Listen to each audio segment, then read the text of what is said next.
What is Orphans Court in Pennsylvania?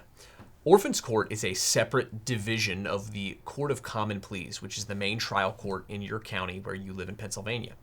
The idea of an orphans court goes all the way back to England and before the founding. It's the idea that there's a special court dedicated to, you guessed it, orphans, and figuring out who takes the orphans or who takes care of the money left for orphans in trust.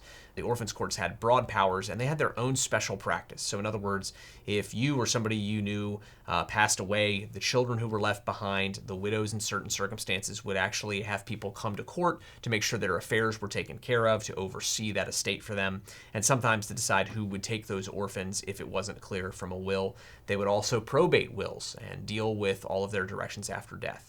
Today, Pennsylvania, and throughout its history, it has preserved that distinction. We have the Court of Common Pleas, which in theory is just for certain types of civil and criminal cases, and then there's an orphans court in the same county that deals with those issues relating to wills, estates, kids who are left behind after both parents pass away, dealing with trusts and how to administer trusts, and certain other similar topics. Today, by statute, we've set it up so that the Orphans Court is just part of the Court of Common Pleas. So typically, most counties, they can choose how to do it. Most counties, you're going to have the same judge for an Orphans Court matter that you had 20 minutes ago for a civil or criminal case.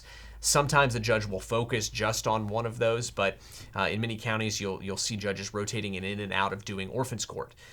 The rules to Orphans Court are just a little bit different than the rules of civil or criminal procedure. So the rules that go in civil court don't always perfectly match in Orphans Court.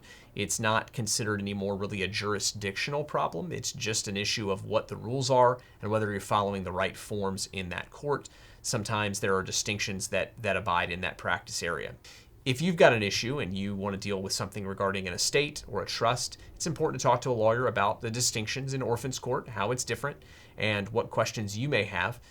You should call a lawyer who deals with the local Orphans Court rules and can help you to walk through the specifics of the case that you're working on.